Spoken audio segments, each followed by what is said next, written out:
You know there's a segment of your party that questions whether you're eligible to run. There will always be people who will launch attacks. I can tell you the Constitution requires that a candidate for president be a natural-born citizen.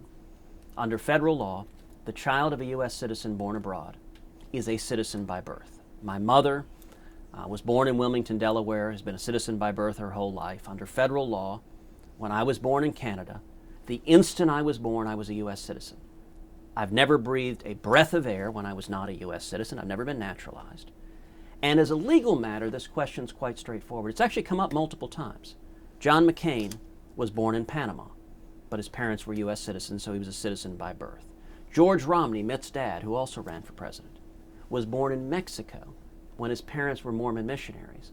And interestingly enough, Barry Goldwater was born in Arizona before Arizona was a state. In all three instances, Goldwater, Romney, and McCain were eligible to run for president because they were the children of U.S. citizens born abroad. So as a legal matter, the question's straightforward, and I'll let people on the political side decide what they will. One analogy that was thrown out there recently, Elizabeth Warren is to the Democrats as Ted Cruz is to the Republicans. Fair analogy? Oh, it's interesting. Elizabeth Warren uses a lot of hot rhetoric, but she has demonstrated remarkably little willingness to deviate from her party. She and the Democratic Party are supporting crony capitalism.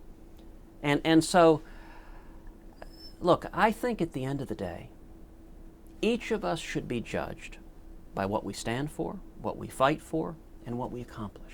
How do you convince people that it's time to elect another freshman senator who maybe didn't get a lot through the finish line in Congress? Here is the test that I think Republican primary voters are going to apply.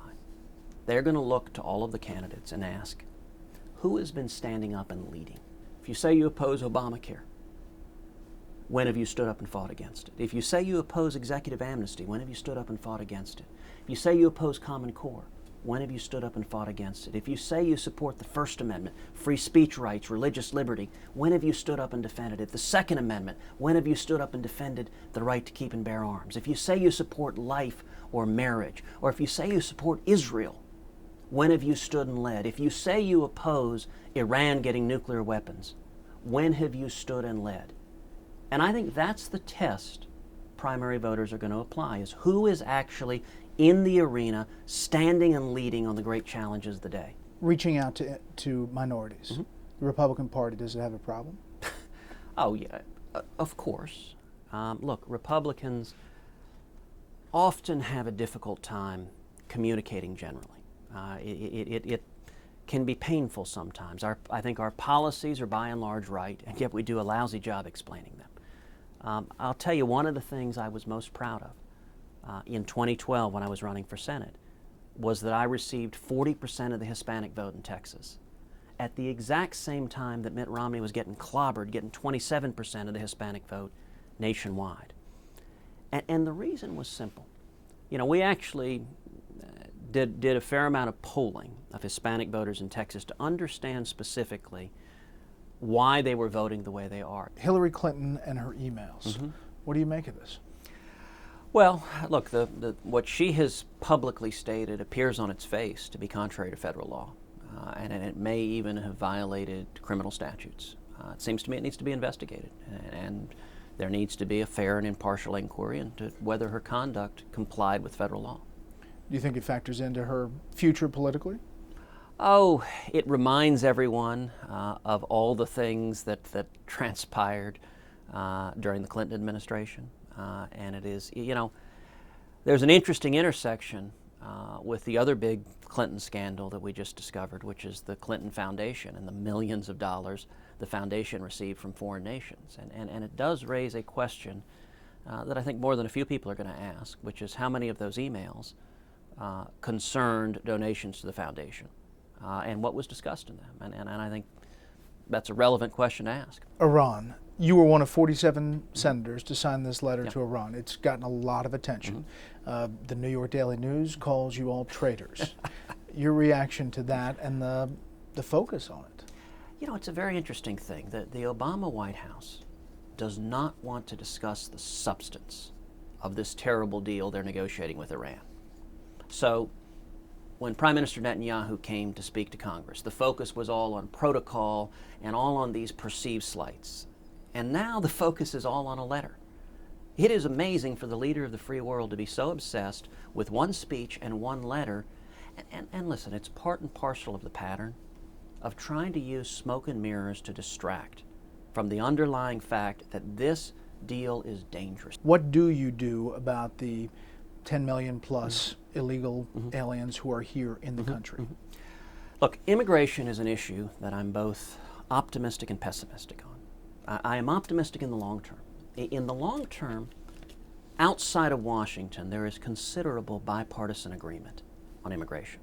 Outside of Washington, there is overwhelming bipartisan agreement.